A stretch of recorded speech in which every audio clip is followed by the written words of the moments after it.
Season 2, Episode 4 of Sir Real Estate, titled I Put a Spell on You, is very straightforward and really, really fun. We see Luke with a client going through the aspect of selling a property, but this client wants everything around the property. Whatever he can get his hands on, whatever land he can get his hands on, he'll pay anything to do this. So Luke wanders off to an old rickety cabin. He writes his name and number down with his card on it, leaves it, and then we see a hand, like a disheveled hand, reach out, open, and take the card. All the while, we see Susan at home in her luscious home, grand home, where her Siri, Alexa, or whatever the hell you want to call it, house for that matter, is just trying to kind of, appease her in a way. We then have Augie still making that cochlear implant that if Luke uses it, he can kind of sense entities around him in 18.5 hertz, which is really, really fun and interesting. Now, the lady that, evidently picked up the card from that old cabin comes in and talks to Luke about selling the property. And it's definitely not the lady you would think it is.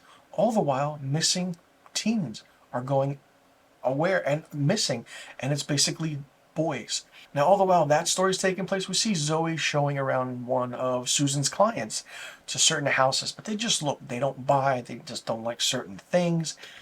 And then as Zoe is doing something at the receptionist desk, you have the other real estate agent, Rita, telling her, you got to do certain things, you got to do this, you got to do that in order to get clients.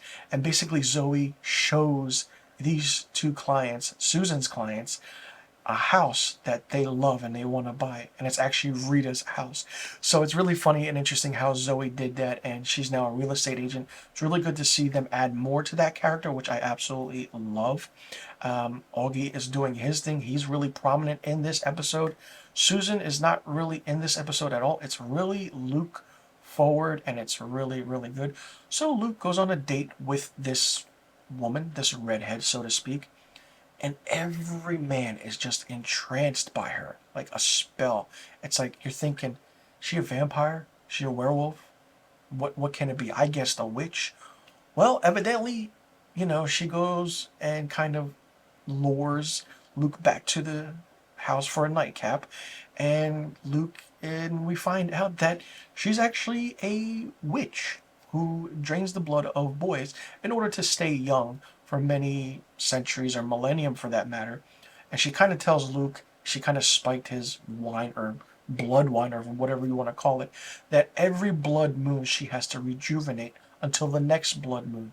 So it's really fun. The aspect of the story is great. And then we see Augie and Phil come in and kind of stop everything that's happening with this witch.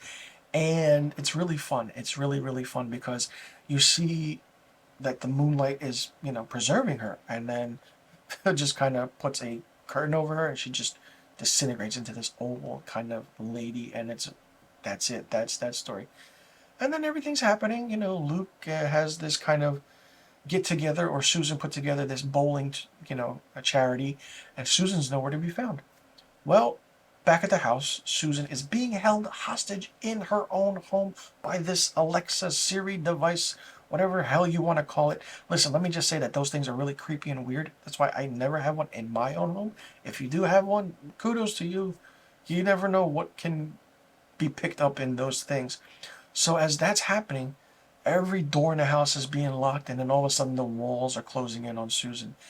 And all of a sudden you see her being pushed through the wall. It's like that Nightmare on Elm Street effect from the 1984 movie directed by Wes Craven, where we see Freddy Krueger going through the ceiling as Nancy is sleeping. It's kind of that effect. You can tell it's a practical effect, which is a great practical effect. Always love how they do that. It was even done in the movie The Frighteners that starred Michael J. Fox.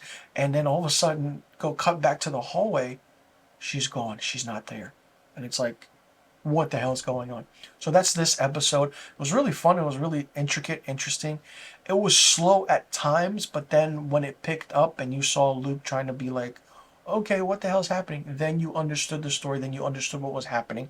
And, I mean, I don't know what's going on with Susan in the house she's living in, but I would love to hear what's going on with that. Zoe's coming front and center, and I mean, Augie is doing his thing. Phil, I feel like, is just that researcher who looks into things, and then at the end of the episode, we figure out everything, which is okay, fine, but certain parts is like the first half hour is good, and then the rest is like, gotta fast forward, gotta finish the story. Great season so far. Love how it's going. But I'm curious to see what's going to happen with Susan. Will she come back? Will they, kind of not have her around anymore? Or, will she be possessed by this house? Like, and then what will happen in the end of it? A lot of questions that need to be answered, and I'm absolutely loving it. This is better than the first season. And so far, these episodes have had the same director, and it's always good because then you know who you're working with, you know the actors, you know the crew, and the director knows the story. And every time you yell action, it's easy. It's easy going. You can get everything done really, really quickly, and it shows. And the practical effects, the special effects in this are really, really fun. That's what I love about this show, and it's really, really good. Let me know in the comment section below what you thought about episode 4 of Surreal Estate, titled "I Put a Spell on You." Did you like it? Did you not like it? What did you think of it? What did you think about the aspect of the story, Luke being under this spell from this witch? Did you know who she was during the episode? Did you guess it correctly?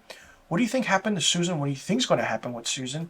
And how do you think this whole season is going to play out? Let me know in the comment section below about all the questions I just asked. And be sure you click that subscribe button and hit that notification bell for new review videos on my channel. I will see you all in the next review video. I'm Mr. Filmstock. Thank you so much for tuning in. And be sure you tune in next week for my episode 5 season 2 review of Surreal Estate.